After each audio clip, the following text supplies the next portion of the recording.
자, 이제 저희는 6.25 전쟁 편으로 들어오는데요. 요 재헌국회 활동, 6.25 전쟁, 그리고 초반 이승만 정부 다 맞물려 가는 거예요. 그래서 제가 이거를 한번 좀 연표처럼 그려놓고 한번 시작을 좀 해볼게요. 어머, 이승만 13년 너무 길어서. 자, 1948년 이승만이 당선될 때의 그 우리나라 초대 헌법이 자, 대통령 국회 간선이라고 해놨고 4년에 2번 중임으로 가능하다 이렇게 해놨죠. 예, 이 헌법으로 당선된 사람. 그러니 52년 재선에 성공한다면 그 임기는 56년까지 갈 수 있겠습니다. 정상적이라면. 자, 이 재헌국회가 통과시킨 특별법 2개가 방금 나왔었던 하나가 반민법, 그쵸? 또 하나가 바로 농지개혁법이었어요. 농지개혁법. 자, 이게 바로 재헌국회가 통과시킨 특별법 2개가 됩니다. 자, 재헌국회가 통과시킨 특별법 2개는 어때요? 사람들을 너무 많이 실망시켰겠죠. 자, 그러니 임기가 2년이라 그랬습니다. 특별국회, 재헌국회는 임기가 2년. 그러니 50년 5월이 되면 2대 총선을 하게 돼요. 2대 총선 결과가 어떻게 됐겠어요? 무소속 대거 당선입니다. 완전히 국회가 싹 물갈이가 돼버렸다는 거예요. 그러니 이 바뀐 국회를 상대로 52년에 간선을 해야 되는 이승만 같은 경우는 너무 골치 아픈 상황이 된 거예요. 이렇게 바뀐 국회의원들은 다 나를 이렇게 노려보고 있어요. 그렇게 이승만에게 대한 반감을 가진 자들이 굉장히 많이 국회로 입성해버리면서 52년 간선에 빨간불이 들어옵니다. 빨간불이 들어오는데 웬걸요? 바로 다음 달 50년 6.25 전쟁이 발발하네요. 와, 이런 비극. 자, 거기 보면 50년 1월부터 이미 전쟁의 조짐이 보여요. 미 국무장관 애치슨이 미국 극동방위선을 발표합니다. 여기에서 남한을 제외시키네요. 남한을 제외시키는 바람에 남한을 제외시켜요. 그러면 이제 만약에 남한이 북한의 남침을 받게 된다면 일단 미국의 의회가 소집이 돼야 되고 파병을 여부를 결정해야 되고 야, 그러려다 보면 이게 시간이 얼마나 많이 소요되겠어요? 예, 굉장히 시간이 많이 소요가 되겠죠. 그러니 이때 북한은 딱 전략 세우기 좋을 거예요. 기습 공격해서 그냥 삽시간 내내 싹 다 저 제주까지 깃발 꽂아버리겠다. 예, 그렇게 기습 공격이라는 딱 작전을 세우게 되는데 그 군사적 자신감은 소련이 많이 올려줬죠. 왜냐하면 소련이 정말 파격적으로 엄청난 무기를 많이 공급해줬고요. 거기다 중국도 이 북한을 지원하는데 이 전쟁에 미국 끼면 우리도 끼겠다. 이러면서 북한을 굉장히 자극하게 되죠. 자, 그래서 6월 25일입니다. 북한군이 일방적인 남침을 하게 되는데요. 요 1년 동안의 전투가 정말 치열했죠. 그렇게 해서 우리나라가 한순간 낙동강 전선 방어망으로 이렇게 6.25 38도선이 붕괴되면서 6월 말 상황은 이렇게 낙동강 전선 형성하고 버틸 때예요. 자, 마침내 우리가 알고 있는 그 유엔군 메가더 2차 세계대전 당시에서부터 이 사람은 극동아시아 사령관이었어요. 그래서 이 한반도를 비롯해서 이 모든 정세를 굉장히 잘 깨고 있는 사람인데 그 메가더가 인천 상륙작전에 성공하는 게 50년 9월 15일의 일입니다.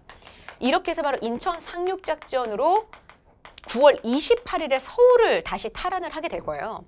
자, 이때부터 양쪽의 유엔군들이 미는 거죠.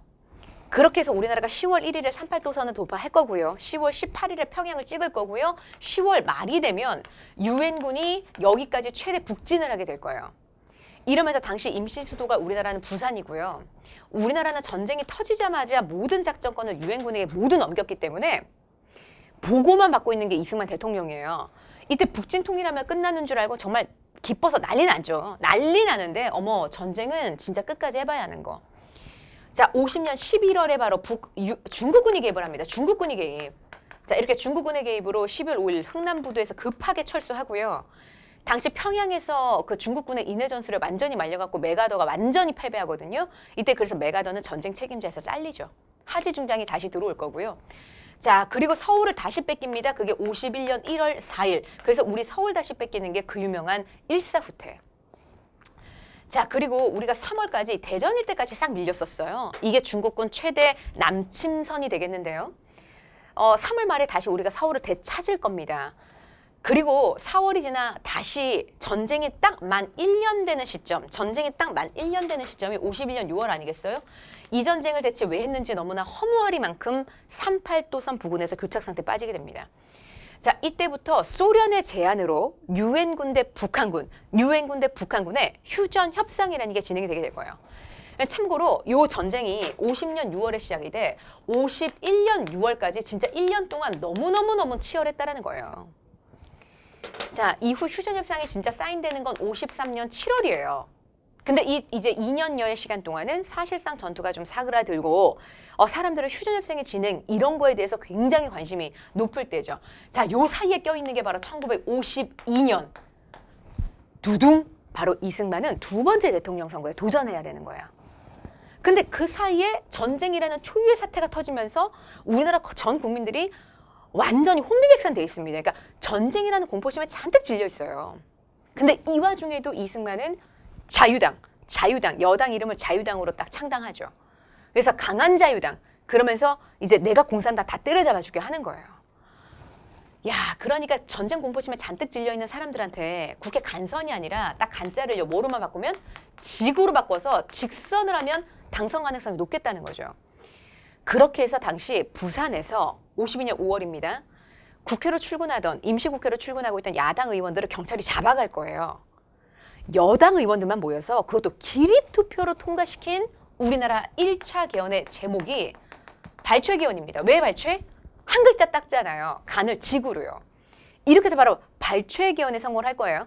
자, 발췌개헌부터는 이제 뒤에 나올 텐데, 자, 53년 7월에 휴전협상 사인하는 거 이거 먼저 이 교재 끝에서 해결하고 가겠습니다. 참고로 53년 7월에 휴전회담이 정말 사인되려 하자 그 휴전회담을 방해하고 싶었던 게 이승만이에요. 왜냐하면 이 무렵에 소련이나 중국이나 북한에게 개입할 여지가 안 보여요. 그러면 이때 미군이 한번 힘을 떡 내주면 분명히 북친 통일하면 끝날 것 같은데 미군이 싸울 마음이 없는 거죠. 그럼 이승만 입장에서 어떻게 해야 돼요? 전쟁을 도발하고 싶은 거죠. 그래서 어떻게 해요? 바로 거제도에 있던 방공포로 수용소의 문을 개방합니다. 이게 바로 휴전협상을 방해하기 위한 이승만의 액션이었는데, 그럼에도 불구하고 7월 달에 일단 휴전협상은 사인되고요. 극적으로. 그해 10월에 한미상호방위 협정이라는 거, 한미상호방위 조약이라는 걸 체결해요. 자, 이렇게 되면서 이제 주한미군이 계속 주둔하게 되는 그런 결과로 이어지게 되죠. 자, 220쪽 넘어가면, 자, 1대 대통령은 1952년으로 끝이 나는데 그 사이에 발췌개헌으로 직선으로 당선된 사람. 맞죠? 자, 이 남자를 제가 대통령으로 설명하기가 사실 너무 편한 건 대통령이 당선되는 순간 다음 대통령만 바라보더라. 자, 52년에 당선되는 순간 1956년 세 번째 대선만 바라보더라 이거죠. 그러니 헌법을 또 바꿔야 되더라. 아, 피곤하다. 자, 간선을 직으로 바꿨는데 이번에는 요거를 철폐시켜야 되지 않겠어요? 중임제한 철폐요. 중임제한 철폐. 자, 그러니 초대 대통령에 한해서 중임제한 철폐를 1954년 개헌안에 붙입니다. 자, 이랬을 때 하필 이 초대 대통령이 안에 중임 제한 철폐, 이게 당시 국회의원 정족수가 203명인데 3분의 2 이상의 찬성을 받아야 되잖아요. 근데 이 숫자 떨어진다고요. 그러니 그때 당시에 136표부터를 가결 정족수로 보고 있었는데 하필 한 표가 모자라 135표 찬성이 나와요. 그래서 이걸 이승만이 부결이 돼버린 걸 어떻게 다시 주워 담았냐면 가결 정족수를 뒤집었어요. 어떻게 뒤집어요? 135.333 숫자의 가치는 4까지 버리랬고 5부터 들이랬지 이럽니다. 이게 바로 반올림을 사자성어로 표현한 건데 4까지 버리랬고 5부터 들이랬으니 결국 135.333이라는 숫자의 가치는 135다 이거예요. 해서 이틀 만에 재투표 없이 부결 났던 것을 급하게 새벽에 기습적으로 가결시키면서 통과시키고 끝납니다. 이게 4.4.5 개헌. 자, 이러고 56년 세 번째 대선에 나섰는데 상처뿐인 56년 세 번째 대선. 어떻게 진행됐냐면, 자, 여당이 자유당이죠. 이 무렵에 전통령과 부통령 후보가 나오는데 정통령 후보로 이승만이고요. 부통령 후보로 이기붕이 나옵니다. 자, 그 다음에 상대당 민주당이 당시 돌풍이에요. 신익희가 인기가 매우 높습니다. 이때 신익희가 못 살겠다 갈아보자 라는 고를 들고 나오는데 부통령 장면 후보와 함께 인기가 굉장히 많아요. 자, 그런데 이 56년 세 번째 대선을 얼마 안 앞두고 신익희가 갑자기 호남으로 유세를 가던 기차 안에서 갑자기 죽을 겁니다. 그래서 바로 신익희가 없어지며 상대적으로 무소속이었던 조봉암이라는 후보가 많은 득표를 해요. 그러니까 요 세 번째 대선 이승만이 물론 당선은 돼요. 근데 조봉암이라는 엄청난 정치 스타를 배출하게 돼버렸고요. 그 다음에 더 짜증나는 건 부통령은 장면이 당선됐어요. 그러니 56년 딱 세 번째 대선 치르고 나니까 그 다음 60년 돼서만 바라보겠죠? 그죠? 그러니 어머 죽일 사람이 하나 보여요. 그건 빨리 싹을 잘라야 될 조봉암이죠. 마침 조봉암이 57년에 진보당이라는 정당을 창당하더라고요. 근데 이 남자가 평소에 정책 중에 하나가 평화통일이었거든요. 그러니까 통일을 이야기하는 조봉암이 진보당이라는 정당을 창당하자 이 무렵부터입니다. 진보라는 두 글자에 빨갱이라는 프레임을 씌우는 거예요. 어머 봉암아 너 빨갱이구나 이런다고요. 그래서 결국 1958년 이듬해에 진보당 사건이라는 걸 일으켜서 간첩 혐의로 결국 조봉암을 죽일 거예요. 사법살인하는 거죠. 그러면서 이제 진보당이 국가보안법 위반으로 완전히 이제 해체를 맞이하게 되는 거죠. 한편 1959년에는 여당을 들이까고 있던 경향신문을 폐간 조치하는데 신문 폐간이라는 건 민족말살 통치 때나 나오던 표현이에요. 대박인 거죠, 그러니까. 자, 그러니 1960년 이제 네 번째 대선에 또 도전하는 일이 남았습니다. 이제 네 번째 대선에 도전하는데 자, 무소속 조봉암 죽었고 신익희는 사라졌고 자, 이번엔 조명옥이라는 후보가 나와요. 60년 이제 네 번째 대선입니다. 역시 부통령은 장면이고요. 자, 근데 벌써 언제적 이승만이죠? 이승만의 나이가 당시 몇 세인지 아세요? 86세입니다. 야, 진짜 이승만 진짜 대단하게 나이가 많아요, 이때. 근데 진짜 이승만은 무슨 호재인지 조병옥이 또 심장이 아프네요. 그래서 60년 네 번째 대선 이승만 단독 후보예요. 문제는 단독 후보라고 좋아할 만한 일이 아니죠. 왜냐하면 자유당 입장에서 봤을 때 이승만은 임기를 못 채우고 죽을 것 같은 거죠. 그럼 어떻게 해요? 세트로 반드시 요 이기붕이 당선이 돼야 이승만이 유고시에 이기붕이 정권을 넘겨받을 텐데 이기붕이 상대당 장면보다 너무 약한 거예요. 그래서 바로 이때죠. 3월 15일 선거통 바꿔치기 하는 거예요. 그러니 이승만 13년 독재는 발, 사, 부정으로 요약될 수 있는데 발, 최개헌, 사, 오입개헌, 그리고 3.15 부정선거예요. 결국 이게 원인이 돼서 이게 전 거족적인 민족운동으로 부딪힙니다. 그게 바로 4.19 혁명이죠. 이걸로 결국 이승만이 이제 무조건 물러나게 되는데 사실 그 4.19 혁명의 엄청난 비하인드 배경 하나는 우리나라가 53년 7월 휴전협정이 사인하고 나서 오로지 경제적으로 먹고 살 수 있는 거라는 건 미국이 던져주는 공짜 경제 원조, 우리 그걸 삼백산업이랍니다. 밀, 면, 설탕. 밀, 면, 설탕. 이게 무상 원조인데 이게 세 가지가 색깔이 하얘서 이걸 미국의 원조 경제를 삼백산업이라고 그래요. 근데 이 삼백산업이 말이에요. 58년에, 아이고 내가 잘못 썼네. 58년에 종료가 될 거예요. 이젠 돈 내고 가져가랍니다. 원래 무상이었던 게 유상차관으로 바뀐 게 58년. 근데 58년에 지금 우리나라 내부 상황 어떻죠? 이런 경제 불황이 아랑곳하지 않고 계속 독재를 연장해 나가는 데만 초점을 맞추고 있죠. 그러니 우리나라 국민들은 정말 참을 수가 없는 거예요. 그러니 4.19 혁명은 무리한 개헌에 일단은 그 무리수가 있었고 무리한 개헌 말 그대로. 근데 삼백산업의 종료에 따른 경제 불황 이게 진짜 큰 몫이었어요. 그렇게 해서 이승만 대통령이 하야를 끌어냈고요. 우리는 허정 과도 정부가 만들어져 3차 개헌을 할 겁니다. 3차 개헌은 자 내각 책임제 개헌이에요. 어떻게든 권력이 분산되길 우리나라 국민들이 바랬죠. 그 다음 국회 양원제요. 그래서 민의원, 참의원이 선출되게 되는데 자 그렇게 해서 바로 이 3차 개헌 이후에 국회 간선으로 민주당의 대통령 윤보선을 만들 거예요. 그 윤보선이 장면을 총리로 지명하면서 이 장면이 바로 내각의 주인이 되더라.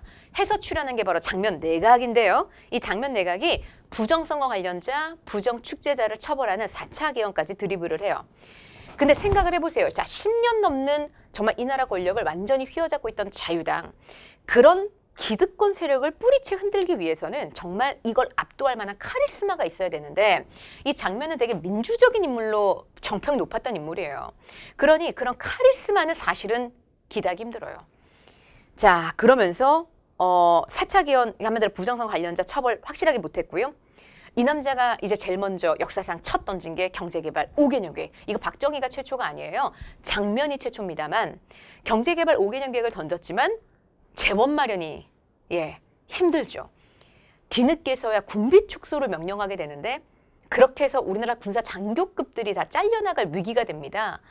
그러니 육군 소장 하나가 탱크 밀고 한강철교를 건너는 일종의 빌미를 제공하게 되는 거죠. 자, 그리고 우리 윤보선과 장면이 바로 구파 대 신파로 분열을 맞이해요.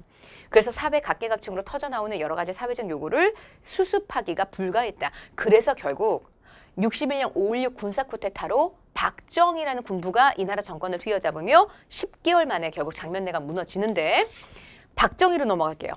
222쪽입니다. 1961년에 5.16 군사 쿠데타로 이 남자가 등장을 합니다. 5.16 군사 쿠데타로 이 남자가 등장을 하네요. 자, 이 남자가 이렇게 군사 쿠데타로서 정권을 무력으로 휘어잡았어요. 그리고 나서 느닷없이 대통령이 된다면 아마 정말 역사 속에 정말 아주 악인으로 기록이 됐겠죠. 근데 이 남자가 그걸 알아요. 그렇기 때문에 이후 2년 동안 차곡차곡 정당성을 확보해 나갈 거거든요. 그래서 그때 군부 회의 이름을 국가재건 최고회의라고 내걸어요. 국가재건 최고회의. 국가를 다시 세우겠다. 정말 사람들이 듣고자 했던 열망적인 단어가 들어가네요. 다시 세우겠다. 자, 이거에 대한 목표로 하나는 공산당 때려잡기, 반공, 하나는 경제개발. 이렇게 딱 두 개의 목표를 내건다라는 거죠. 그래서 그 아래 박정희가 18년 독재를 이어가며 초헌법적 국가기구를 2개 만들어낼 건데 그중 첫 번째가 나온 겁니다. 국가재건최고회의. 여기서 우리나라 1의 목표가 반공 나왔죠? 거기다 4, 경제재건 나왔죠? 그러면서 양심적인 민간인에게 이 모든 사회 혼란이 수습되면 정권을 넘기겠다. 딱 못 받고 시작합니다. 예. 자, 그래서 이 반공과 경제개발이라는 목표를 내건 거와 아울러 리드미컬하게 중앙정보부를 창당해서 중앙정보부를 창설해서 이제 강력하게 공산당을 처벌하는 거죠. 빨갱이들을 색출해내는 건데 이 중앙정보부는 훗날은 계속 뭐가 되는 거예요? 이제 반독재, 그다음에 이게 박정희에 반대하는 모든 세력들이 여기로 붙잡혀가서 잔인하게 고문당하는 장소가 되잖아요. 그다음 경제개발에 또 리드미컬하게 1962년부터 경제개발 5개년 계획을 내걸 겁니다. 그래서 66년까지 1차, 67년부터 71년까지가 2차 이런 식으로 60년대 1, 2차 경제개발을 한편으로는 리드하게 될 거예요. 그러면서 62년 5차 개헌하는데 그 5차 개헌이 다시 대통령 중심제로 돌아가는 것이고 4년에 2번이 된 거예요. 자, 그러니까 본인이 양심적인 민간인이 돼요. 민주공화당을 비밀리에 창당하고 본인이 대통령 선거에 나오는 거죠. 해서 상대편 민주당의 윤보선을 누르고 당선이 됩니다. 돼요. 자, 직선제로 당선이 돼요. 직선제로 당선이 됐죠. 그거 이후에 이제 적극적으로 정책을 추진하는데 그때 나온 게 바로 1965년 우리나라 달러몰이, 달러 모금이에요. 왜냐하면 이 경제개발 삽을 뜨려면 돈이 필요하니까.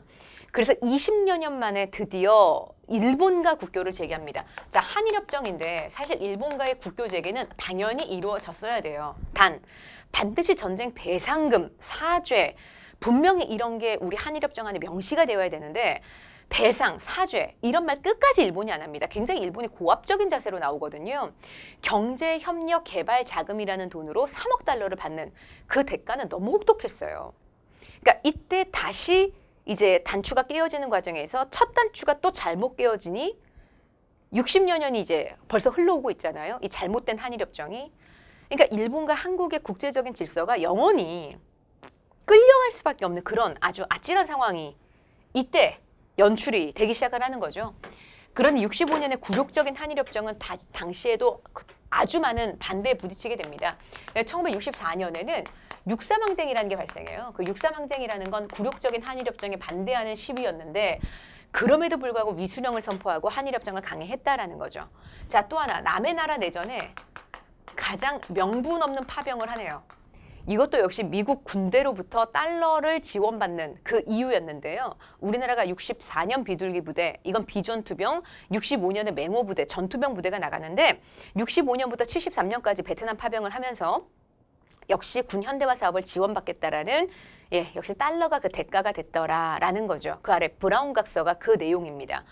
자, 이러니 이게 나중에 훗날 어떤 후폭풍으로 이제 번져질지는 그때 극한의 가난에 몰려있던 사람들이 그것까지 생각하겠습니까?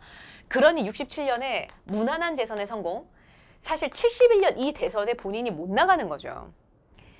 그런데 이승만이 박정희가 물러나겠습니까? 자, 1967년에 재선하고 나서요. 69년에 나 한 번만 더 할게. 삼선개헌이라는 걸 선포합니다. 삼선개헌. 나 한 번만 더 할게.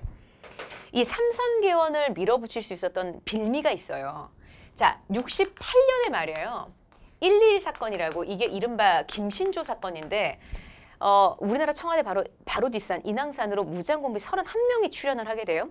그중에 한 명이 생포되는데 이름은 김신조. 남한에 왜 왔습니까? 라고 기자회견을 하는데 박정희 못 따라왔수다! 라는 말을 하죠. 그래서 결국 이 121 사건은 새해 벽두부터 다시 전쟁이 터질지도 모르겠다는 엄청난 위기감을 주게 돼요.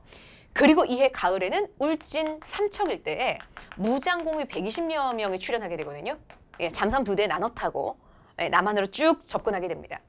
요런 사건이 새해 벽두와 또 잊혀질 만한 10월 때쯤 따당 터지면서 다시 전쟁에 대한 위기감이 쫙 올라가는데, 이 전쟁에 대한 위기감이 올라가는 건 개헌하기 좋을 때예요.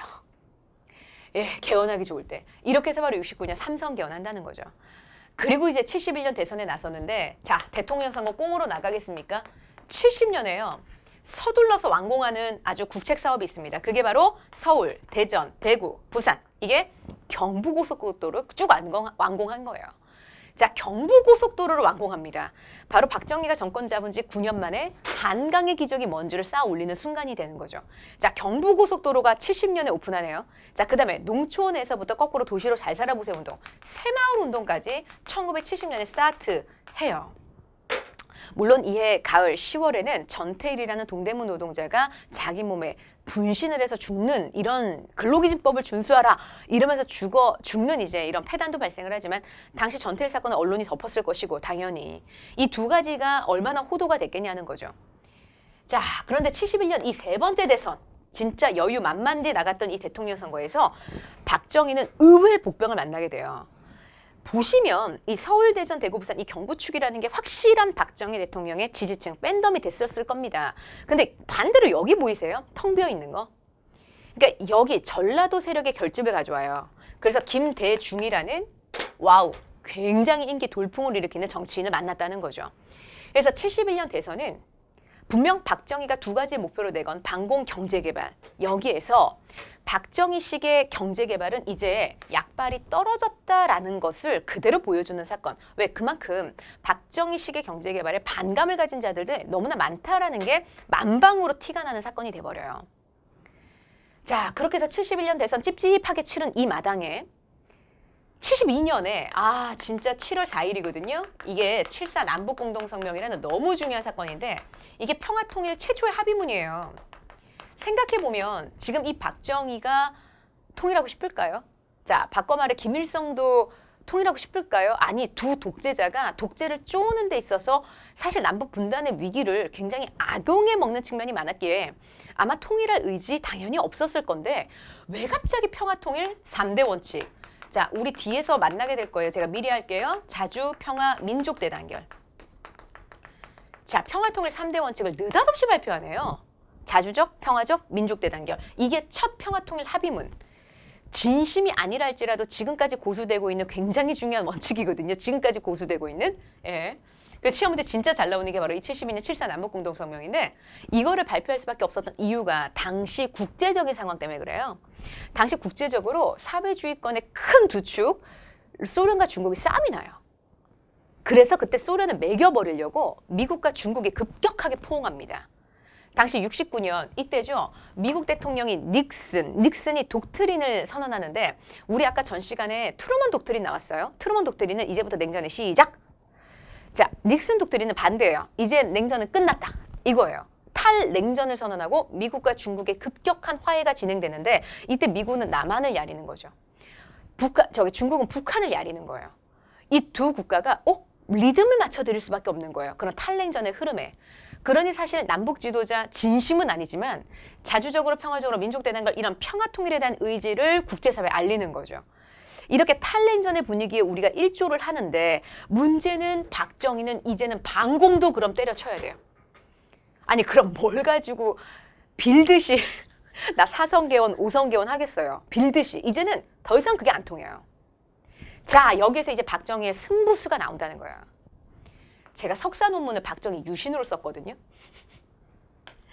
유신은 사실 아직 역사학에서 다룰 주제라기보다는 정치학에서 많이 다루는 주제예요. 예, 근데 이제 역사 전공자가 이걸 한다고 하니 굉장히 많은 반발에 부딪혔었는데, 그래도 제가 유신이라는 거에 대한 의지를 가지고, 왜냐? 궁금했어요. 이런 사람의 캐릭터. 자, 저는 사실 박정희라는 사람의 캐릭터가 궁금했던 거예요. 자, 72년 정말 정면 승부합니다. 10월. 국가 비상사태를 느닷없이 선언할 거예요. 그러면서 뭐라 할게요? 국가 비상사태. 우리 통일합니다. 이래요. 아니, 통일을 한대요. 얼마나 나라가 난리가 나겠어요. 정말 비상사태를 선포할 만한 계제죠. 우리 통일합니다. 그러면서 10월 유신, 이게 7차 개헌이에요. 아까 저 삼성 개헌이 6차 개헌, 7차 개헌이 이게 그 유명한 유신 헌법이에요. 우리나라 헌법을 근본으로 다들 없는 거예요. 일단 대통령은 임기가 6년에 횟수 제한이 어머 대박입니다. 없어요. 이로써 박정희가 종신통령에 올라가게 될 거고요. 앞으로요, 초헌법적 국가기구 하나 만들어져요. 자, 아까 박정희가 등장하면서는 국가재건 최고위. 지금은 통일을 준비할, 왜? 통일할 거니까. 통일할 거니까 통일주체 국민회의를 만드는 거예요. 여기에서 대의원들이 그러니까 여기에서 간선으로 대통령을 선출하겠대요. 그러면 이게 사실상 여기 의장이 박정희고 이게 박정희 팬클럽이거든요. 그럼 박정희가 떨어질 이유가 없다라는 거죠. 이로써 사실상 종신통령에 올라가게 되는 거고 국회의원 3분의 1을 대통령이 직접 임명합니다. 그리고 3분의 1을 유신정의회가 추천하거든요. 그러면 사실상 3분의 2를 다 대통령이 장악하는 거예요. 그러니까 국회 의결 정족수를 대통령이 다 장악했기 때문에 이제 입법부의 기능은 완전히 무너지는 거. 이러면서 입법, 행정, 사법의 삼권 분립을 다 싸그리 그냥 끝내버린 거고. 자, 이런 유신체제를 비난하는 자 체포영장 없이 구금할 수 있습니다. 우리 그걸 긴급조치권이라 그래요. 그래서 74년, 75년 유신체제 반대투쟁 너무너무 대단해서 그때 긴급조치를 1호부터 9호까지 발동할 거예요. 74에서 75년 사이에 걸쳐서 긴급조치권. 그 다음에 국회 해산권, 예, 비상계엄 선포권, 그거 다 국회 동의 없이도 다 이제 가능해졌다라는 거죠. 이로써 사실상 종신통령에 올라갔던 인물이 바로 박정희예요. 그래서 거기 보면 7년의 임기 없애버렸어요. 통일주체 국민회의 만들었고요. 이래서 사람들 머릿속에 저 찝찝했던 대선, 71년 대선을 지우게 하기 위해 72년에 바로 바뀐 헌법으로 대통령이 당선될 거고 78년에 무난하게 재선이 될 겁니다. 떨어질 이유가 없다니까요. 박정희는. 자, 그러니 당시 일본에 머무르며 유신체제 반대 투쟁하고 있던 김대중을 눈에 가시와 같았던 이 김대중을 동해바다에 떨어뜨리려고 중앙정보부 요원들이 납치를 했었어요. 근데 이거 미국 반대 때문에 못 죽이는데 미국이 김대중을 살려두게 했던 이유는 간단합니다. 지금 너무나 박정희가 나대죠. 어느 순간 미국 소나기에서도 벗어나려고 그래요. 그러니 반드시 이 박정희라는 인물을 견제할 만한 견제구가 필요한데 미국이 택한 견제구가 바로 김대중이었어요. 그래서 미국의 반대로 죽이는 데는 실패했고요. 개헌청원 100만인 서명운동에 민청학년 사건이라는 건 민주청년학생연합회, 또 인민혁명당 사건이라는 건 인민혁명당. 느낌 딱 오지 않아요? 이 무렵에 민주화 시위하는 젊은 학생들 다 빨갱이로 구속시키는 거예요. 또 1976년에는 명동성당에서 3.1 민주구국선언까지 하나같이 다 유신체제 반대투쟁 되겠습니다. 그럼에도 불구하고 우리나라는 요때 72년부터 3차 경제개발계획 들어갈 때고 실제로 포항제철을 시작으로 그 많은 남동 임해 공업 지역들이 이 와중에도 다 오픈 공장이 풀가동에 들어갔어요. 자, 그래서 78년에 그 무난한 재선했다 그랬는데 쌍7년도인 77년 대박입니다. 박정희 역사상 수출 100억 불이라는 본인의 인생 목표를 달성해요. 왜? 3차 경제개발계획의 일종의 성과 때문에. 자, 그렇게 해서 결국 77년 수출 100억 불 찍었고요. 78년에 무난한 재선. 근데 요 78년 이때가 바로 진짜 완전 복선 깔릴 때예요. 왜냐하면 이때가 전 세계적으로 2차 석유 파동의 위기가 터질 때거든요. 2차 오일 쇼크가 딱 이때 터지는데 1차 오일 쇼크 73년 거는 우리한테는 위기가 아니에요. 석유 쓰는 공장 자체가 많지도 않을 때. 우리는 오히려 이것을 그 리비아와 이집트 일대 대수로 건설 사업을 다 따내면서 오히려 그 석유만이 나는 나라들로부터 돈을 벌어오기 때문에 오일머니, 오일 달러로 오히려 위기를 그냥 아주 잘 극복해냅니다. 근데 이 78년 2차 석유 파동은 방금 제가 말씀드렸던 남동임해공업지역 일대 너무나 큰 불황을 가져온다라는 거죠. 그래서 79년을 맞이하면 와, 우리나라 노동파업 장난 아니에요. 그리고 이 노동파업의 끝은, 이 경제 불황에 따른 노동파업의 끝은 유신타도예요. 사람들의 구호가. 그때 바로 터진 게 YH 무역 사건. YH 무역회사 여공들이 야당인 신민당사에 모여서 이제 노동파업을 하고 있는 걸 경찰이 너무나 과잉 진압을 했다 이거죠. 그래서 여공 하나가 실직사하는 사건이 벌어지는데, 이 사건을 가지고 신민당 총재였던 김영삼이 뉴욕타임스와 인터뷰를 하면서 유신체제를 굉장히 노골적으로 비난을 합니다. 그것 때문에 김영삼을요, 어머 대박이에요. 국회에서 영구제명시켜버려요. 대통령을 모독했다는 이유로. 그러자 김영삼의 표밭이 어디냐? 김영삼이 여기 마산 출신 정치가입니다. 여기가 바로 김영삼 표밭인데, 마산 옆이 부산이잖아요. 해서 이 부산 마산 일대 부마 항쟁이 대단해질 거예요. 10월 달에. 이 부마 항쟁 진압 방식을 둘러싸고 차지철 경호실장과 자신의 가장 최측근이라고 할 수 있죠. 그 다음에 김재규 중앙정보부 장관의 마찰이 굉장히 심해질 겁니다. 결국 그 사이에 차지철 경호실장의 편을 노골적으로 들 거거든요. 여기에 김재규가 10월 26일이죠. 12.6 사태의 그날입니다. 그날 결국 국정 1인자 박정희, 그리고 김재규, 차지철, 국정 1, 2, 3인자가 그 술자리에서 다 날아가네요. 그게 12.6 사태. 자, 그렇게 12.6 암살 사태가 터지며 결국 박정희의 유신은 막을 내리게 되는 거죠. 박정희의 유신은요. 자, 박정희 유신은 막을 내립니다만 224쪽 잠깐 넘겨볼게요. 12.6 사태가 터졌잖아요. 자, 우리나라가 대통령이 공석이 되는 정말 위기 사태. 이때 국가 이제 계엄령이 선포가 되고요. 이때 너무나 비상사태잖아요. 그때 당시 통일주체 국민회의 유신 헌법에 따라 그대로 국무총리였던 최규하가 대통령에 선출될 거예요. 자, 최규하가 대통령으로 선출되고 일주일 뒤 우리나라에서 어떤 일이 벌어지냐면 군대 내에서 군부 쿠데타가 터질 겁니다. 그래서 2인자 보안사령관 전두환이 1인자 정승환 육군참모총장을 체포하는 일이 벌어지는데, 이로써 군부를 누가 다 장악할 거냐면 전두환을 중심으로 하는 그 신군부 세력이 다 장악을 할 거예요. 분명 국군 통수권은 최규하 대통령한테 있어야 되는데 어느덧 이 신군부 거기에 1인자 바로 전두환이 최규하를 오히려 압박하는 상황이 되더라. 야, 여기에 신군부 정권 퇴진을 요구하는 시위가 계속될 겁니다. 해가 밖에 80년. 자, 80년부터 한 단원 끊어 이제 현대사회 다 정리해 보도록 할게요.